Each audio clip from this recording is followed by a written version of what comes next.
At precisely noon each day, for nearly 50 years, a ritual began at Clarence House. William Tallon, known to everyone as Backstairs Billy, would prepare the first drink. 2 parts Dubonnet, 1 part gin, ice, slice of lemon. By any reasonable definition of the word, this was the daily routine of an alcoholic. Not a woman who enjoyed a tipple. Not someone fond of champagne. An alcoholic. The Queen Mother consumed an estimated 70 drinks per week. 10 drinks a day, every day, for decades. The National Health Service recommends 14 units per week maximum. She was drinking 5 times that amount as a baseline. And here's the thing that makes absolutely no medical sense. She lived to 101 years old. So is this a disgusting display of royal privilege? A woman draining public resources while her liver apparently operated on a different set of biological rules than the rest of humanity? Or was she an absolute legend who beat every statistical probability and died peacefully in her bed while the centenarian cards from the palace just kept coming? The facts are about to speak for themselves. Elizabeth Bowes-Lyon wasn't born royal. She married into it on April 26, 1923, becoming the Duchess of York. Her family, the Earls of Strathmore, were comfortable Scottish aristocrats with a reputation for 2 things: hospitality and drinking. Her older brothers were already renowned for their prowess in alcohol consumption by the time Elizabeth came of age. In the country house traditions of Edwardian aristocracy, wine flowed freely, and nobody counted glasses. Ever. The habits that would define her later life had their roots not in royal excess, but in the culture of a Scottish estate where generous drinking was simply what one did. Her marriage to Prince Albert, Duke of York, seemed destined for a quiet life in the royal margins. Then came 1936. Edward VIII abdicated for Wallis Simpson, and Elizabeth's reluctant husband was thrust onto the throne as George VI.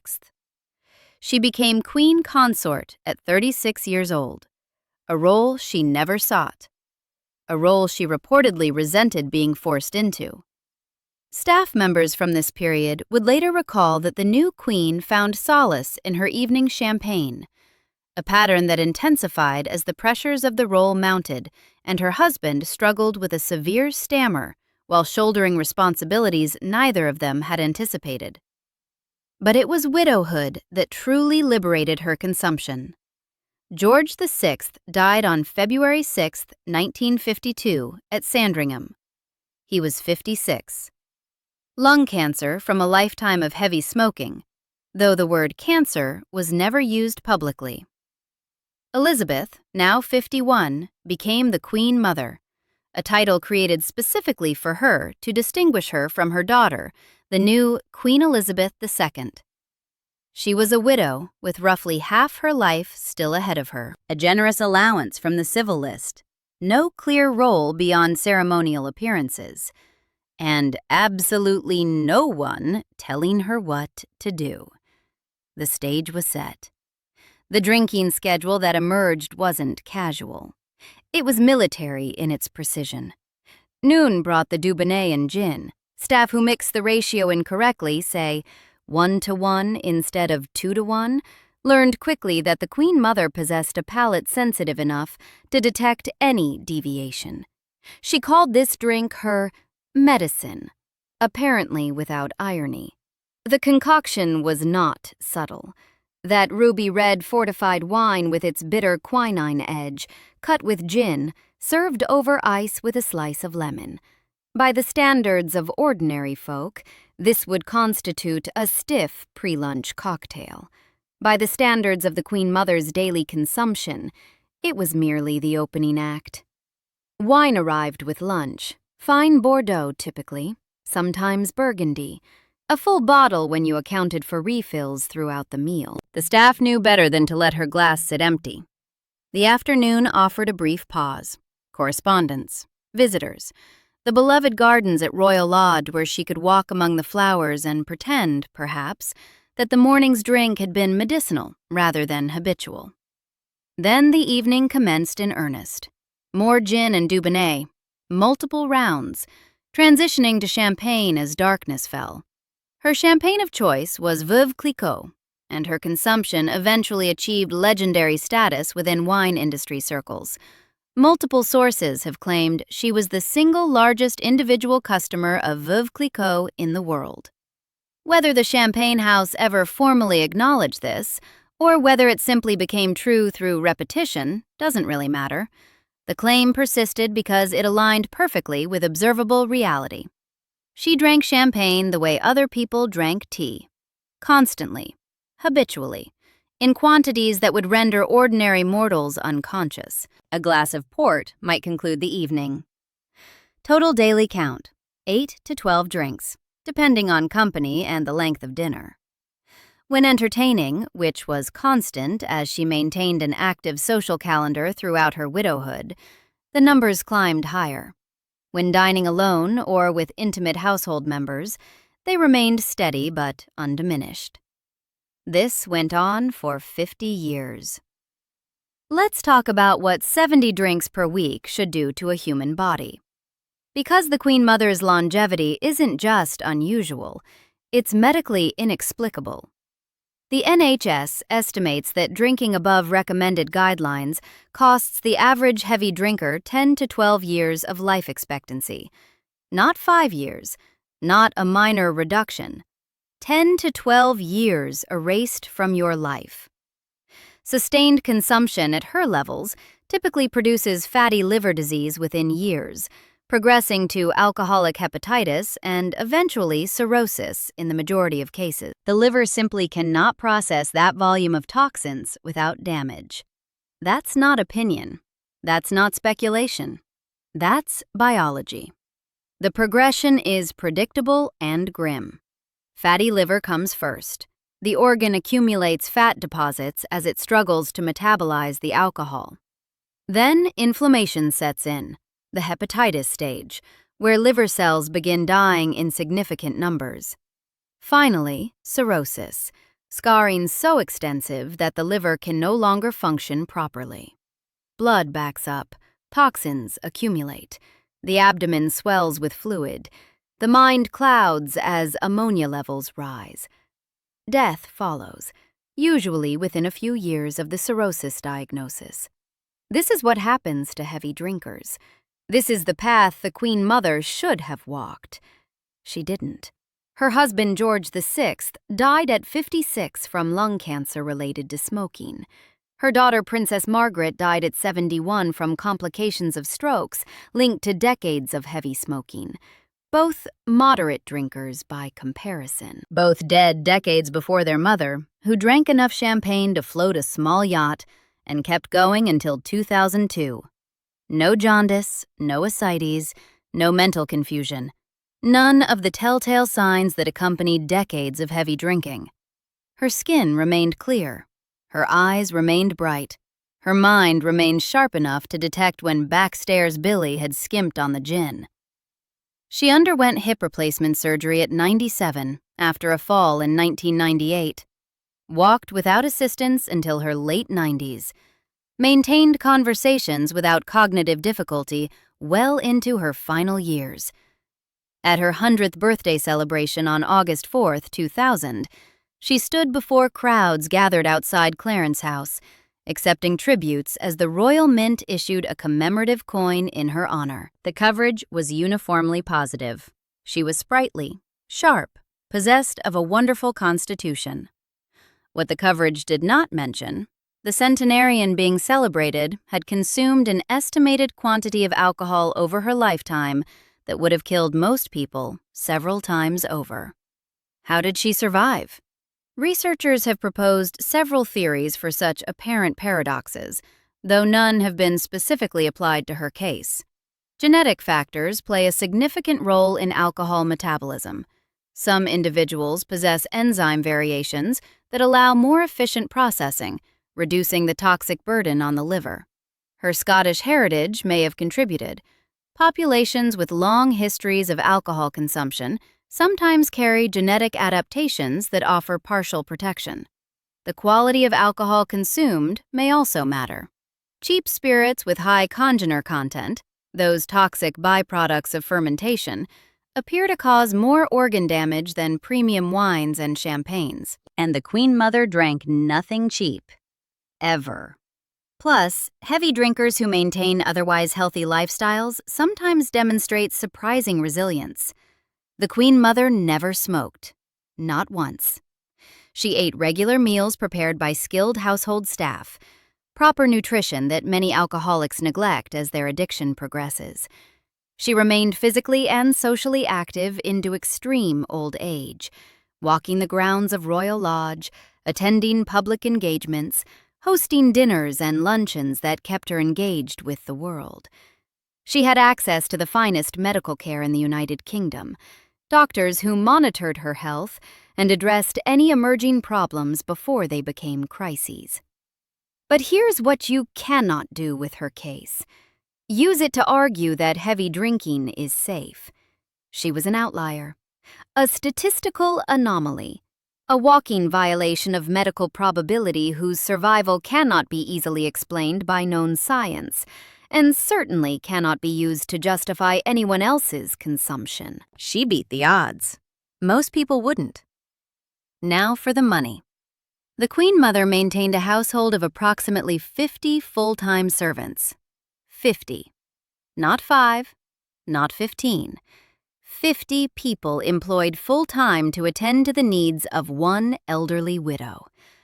Butlers, footmen, housekeepers, cooks, gardeners, chauffeurs, ladies-in-waiting.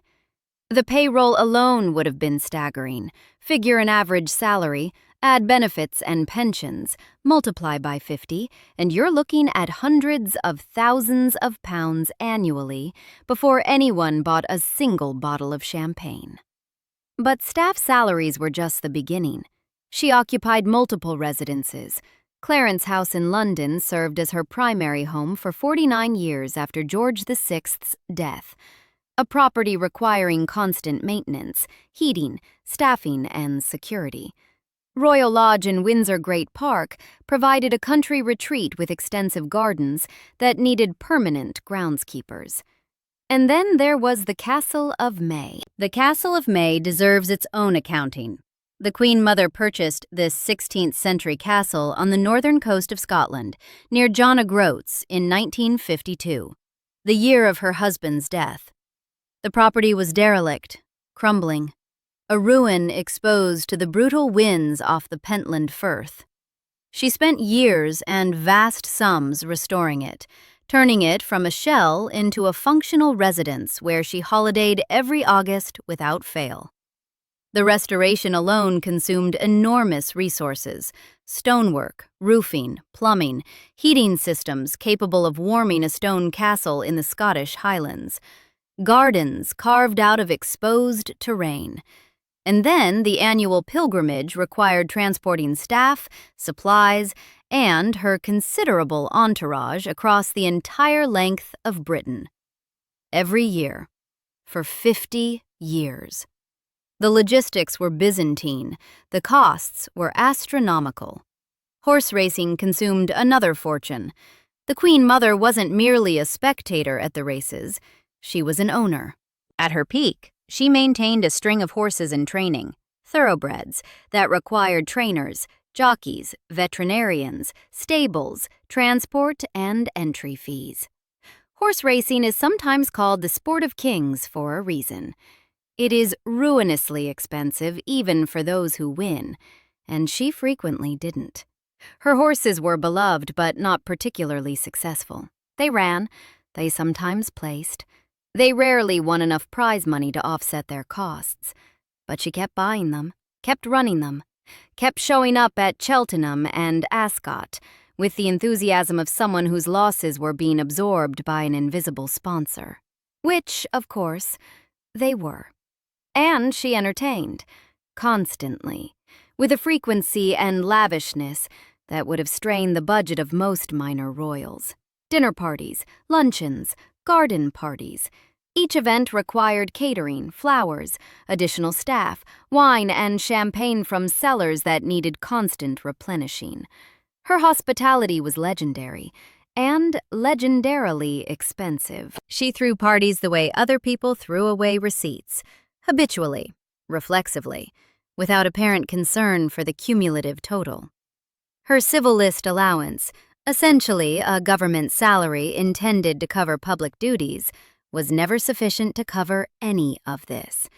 The gap between income and expenditure widened year by year. The overdraft at Coutts, the private bank serving the royal family, began its steady accumulation in the years following George VI's death and never stopped growing. Coutts apparently saw no reason to concern themselves with the expanding debt. Their client's daughter was the reigning monarch. There was no realistic risk of default. The crown would hardly allow the Queen Mother to be pursued by debt collectors or subjected to the indignity of bankruptcy proceedings. So the debt grew, quietly, invisibly, without consequence. By the early 1990s, reports indicated that debt had reached several million pounds. Figures cited by various sources suggest approximately £4 million at one point, climbing toward £8 million by the time of her death. The exact amount remains somewhat murky, shielded by the opacity that protects royal finances from public scrutiny. But the scale was undeniable. We're not talking about a modest overdraft to cover unexpected expenses. We're talking about millions of pounds accumulated over decades of spending that consistently exceeded income. £8 million in 2002 money. Adjusted for inflation, that's closer to $15 million today. And it kept climbing because the Queen Mother showed no inclination whatsoever to modify her lifestyle. None. Zero. The household remained fully staffed. The entertaining continued unabated. The champagne kept flowing from the cellars. The horses kept running at a loss. The annual pilgrimage to the Castle of May proceeded without interruption. She was in her 80s, then her 90s, and still operating as though budget constraints were concerns for other people. Which, for her, they were. Queen Elizabeth II visited her mother regularly throughout this period. She was aware of the financial situation. She chose not to intervene in any meaningful way. Think about that for a moment. The Queen had the power to impose conditions. She could have made continued support contingent on reduced household staff, curtailed entertaining, a smaller residence, selling the horses, basic financial accountability, the kind of conditions any ordinary creditor would impose on any ordinary debtor as a prerequisite for continued funding. She didn't. Perhaps it was filial piety, the reluctance of a daughter to dictate terms to her mother. Perhaps it was the path of least resistance, easier to keep paying than to fight about it. Perhaps it was simply the understanding that the Queen Mother's generation, having survived the war and represented the nation during its darkest hours, had earned the right to live as they wished without interference. Whatever the reasoning, the practical effect was identical. The Queen Mother was allowed to continue living exactly as she wished, decade after decade, with the implicit understanding that the bill would be settled when she was no longer around to object. And that's precisely what happened. When the Queen Mother died on March 30th, 2002, the debts were paid. The mechanism for this settlement has never been fully disclosed. Whether the money came from Elizabeth II's personal funds, from the Privy Purse, from the Crown estate revenues, or from some combination of sources remains unclear. What's clear is that nobody was prosecuted. Nobody was publicly questioned. No parliamentary inquiry was launched. No journalist demanded an accounting. The money simply disappeared into the apparatus of royal finance, absorbed by a system designed to prevent exactly this kind of scrutiny. If that sounds like the daughter of the monarch using her position to shield her mother from the consequences of financial irresponsibility, well, that's because it was. Elizabeth II served as a human ATM for 50 years. Which brings us to the other person who had opinions about all this spending. Strong opinions. Opinions he was reportedly not shy about expressing. Prince Philip, Duke of Edinburgh. The relationship between Philip and the Queen Mother was, to use the diplomatic term, complicated. To use the accurate term, they couldn't stand each other. And the antagonism wasn't superficial. It went to the core of who they were and what they believed the monarchy should be. Philip was born into Greek and Danish royalty, but raised in exile after his family fled Greece in 1922 when he was just 18 months old. His childhood was fractured, his mother institutionalized, his father distant. His education bounced between relatives across Europe. He survived on resilience, pragmatism, and a certain ruthless clarity about what mattered and what didn't. By the time he married Princess Elizabeth in 1947, he had developed firm views about modernization, efficiency, and the elimination of pointless traditions. The Queen Mother embodied everything Philip wanted to eliminate. She was Edwardian aristocracy personified. Formal, traditional, devoted to ceremony for ceremony's sake. She believed in the rituals, the pageantry, the unchanged maintenance of how things had always been done. She kept servants in livery. She insisted on formalities that Philip considered absurd. She represented a world that was rapidly disappearing, and she intended to keep living in it regardless of what the outside world was doing. Philip wanted to streamline. She wanted to preserve. Philip questioned expenditures. She didn't acknowledge that expenditures existed. Philip thought the royal household should be managed like a modern organization. She thought the royal household should be managed like a court from the reign of her father-in-law George V. They clashed over the children.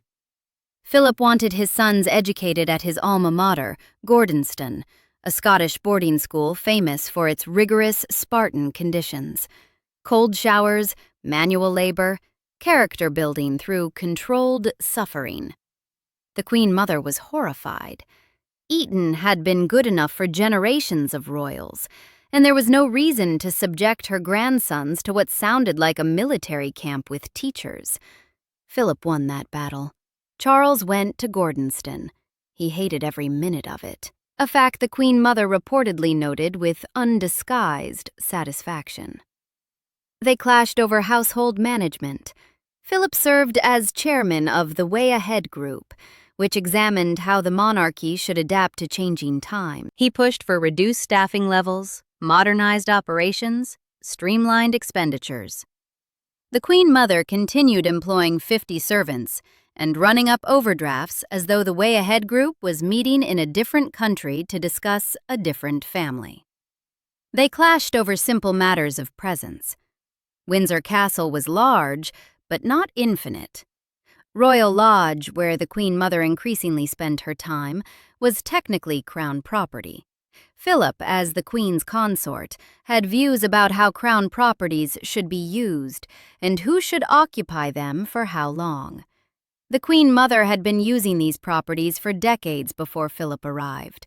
She had no intention of modifying her arrangements for a man she considered an outsider who had married well. The friction was constant, grinding, and largely invisible to the public. They appeared together at state functions. They maintained civil facades at family gatherings. They never publicly attacked each other, but staff noticed the temperature drop when they entered the same room. Biographers documented the pointed remarks made just loudly enough to be overheard. The tension was an open secret among those who worked in royal households. Which brings us to the rumor that refuses to die. According to accounts attributed by biographer Tom Quinn and others to tensions over property and resources, Philip allegedly had the heating turned off in quarters the Queen Mother occupied at Windsor, either as a pointed message about her continued occupation of space or as a practical measure intended to encourage changes in her living arrangements. Let that image settle for a moment. A man in his 70s, allegedly freezing out a woman in her late 90s, his own wife's mother, over what amounts to a property dispute. The passive-aggressive cruelty of it, if true, is breathtaking in its pettiness. The palace has never officially addressed the story. No staff member has attached their name to it as confirmed fact. The details remain murky. When exactly did this occur? Which quarters? For how long? Was it actually about property? Or was it the final move in a decades-long Cold War that had simply run out of other battlefields? Nobody knows with certainty, but the rumor persists. It persists because it resonates, accurately or not, with perceptions of the tensions within the Windsor family. It persists because people want to believe that behind the formal photographs and the waving hands, there were genuine human conflicts being waged with the pettiest of weapons. It persists because turning off an elderly woman's heating is exactly the kind of passive-aggressive aristocratic cruelty that feels too specific, too petty, too perfectly vicious to have been invented from nothing. Rumored, but devastating if true. What's remarkable isn't just that all of this happened, the drinking, the spending, the family warfare. It's how thoroughly the British press refused to acknowledge any of it was happening. The euphemism machine operated at full capacity throughout the Queen Mother's life. No journalist, no broadcaster, no magazine profile ever called her an alcoholic. The clinical criteria were obviously met: tolerance, habitual consumption, continuation despite potential consequences, but the word was never used. Instead, she enjoyed a tipple. She was fond of champagne. She possessed a healthy appetite for the good things in life. She had a wonderful constitution. 10 drinks a day, 50 years, several £1,000,000 in debt. And the official narrative remained, charming grandmother who liked her wine. The same deference applied to her finances. Royal accounts weren't scrutinized the way government spending would have been. Questions weren't asked in Parliament with any seriousness. The arrangement between mother and daughter remained essentially private, even though it involved resources connected to the public purse. This is how soft power works. Not through censorship, not through threats, not through legal action against journalists who cross the line. Through consensus. Through the collective understanding among those who cover the royals that certain things simply aren't said. Certain characterizations simply aren't used. Certain obvious truths simply remain unspoken, because speaking them would end access, end invitations, end the comfortable relationship between press and palace that benefited both parties. The Queen Mother earned genuine affection through her wartime conduct. When German bombs fell on Buckingham Palace in September 1940, she remarked that she could finally look the East End in the face, a reference to the working-class neighborhoods that had borne the brunt of the Blitz, while royal residences remained untouched. She and George VI visited bombed areas regularly. They refused to evacuate to safety. They shared the risks faced by ordinary Londoners. That reservoir of goodwill, earned legitimately through genuine courage and solidarity, was then drawn upon for the next 60 years to cover for behavior that had nothing to do with wartime heroism and everything to do with personal indulgence enabled by privilege. The wartime queen and the widowed Queen Mother were the same person. But they weren't the same story. The Queen Mother's final years were marked by the slow accumulation of frailties that extreme old age brings to everyone, even those who seem invincible. The hip replacement at 97 was successful, but marked the beginning of a period of increasing dependency. She required assistance walking from that point forward, though she remained determined to maintain public appearances and continued attending engagements with the aid of walking sticks and supportive staff. In July 2001, she suffered mild heat stroke during a particularly warm period, a vulnerability entirely expected in centenarians and unrelated to her drinking. More concerning was her admission to King Edward VII's Hospital in August 2001 for a blood transfusion after being diagnosed with anemia. The condition had multiple potential causes, and no official statement connected it to alcohol consumption. On February 9, 2002, Princess Margaret died at 71.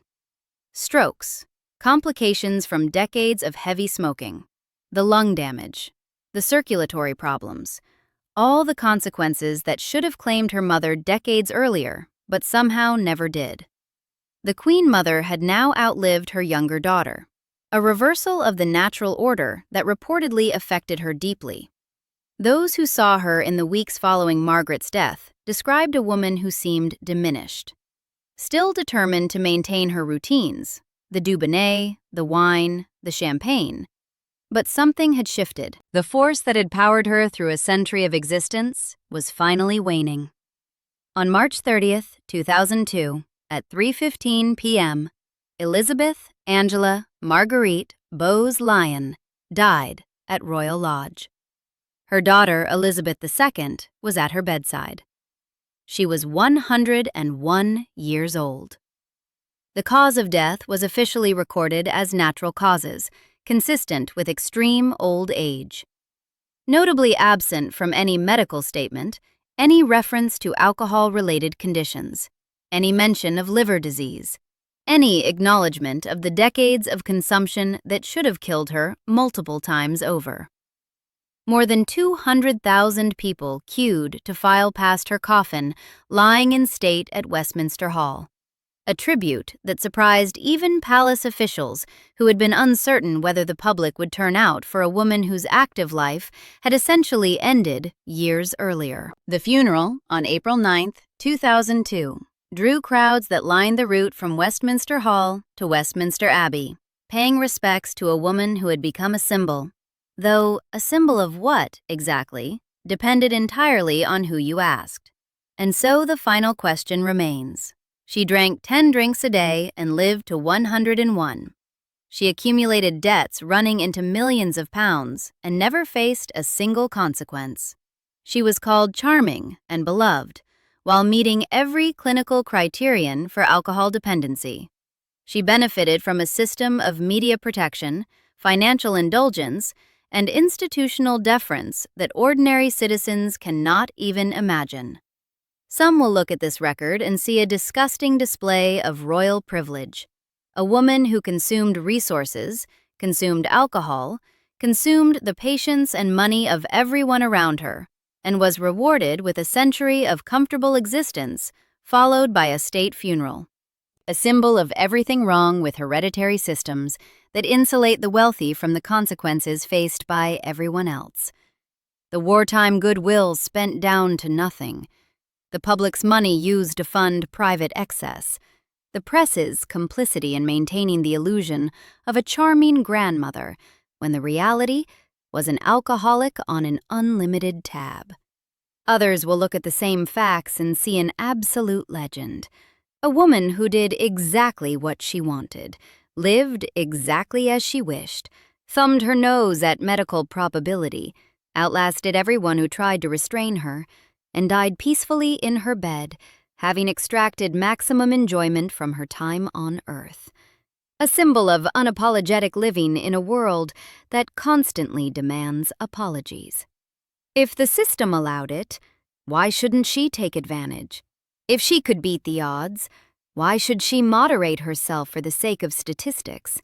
She played the hand she was dealt, and played it brilliantly. Both readings are supported by the evidence. The Queen Mother never apologized for her drinking, never acknowledged her debts as a burden on anyone else, never modified her behavior in response to criticism she either didn't hear or didn't care about, never showed the slightest inclination to explain herself to anyone who wasn't family, and perhaps not even to them. Was that entitlement? Or was that freedom? Did she exploit a corrupt system? Or did she simply refuse to pretend she wasn't part of one? The facts have been presented. The calculations have been made. The debts have been tallied. The drinks have been counted. The euphemisms have been stripped away and the clinical language applied. She was an alcoholic. She was a financial liability. She was protected by privilege at every turn. She was also beloved. She was also a symbol. She was also, somehow, alive at 101 when the actuarial tables said she should have been dead at 70. You decide what that means. Subscribe for more stories like this.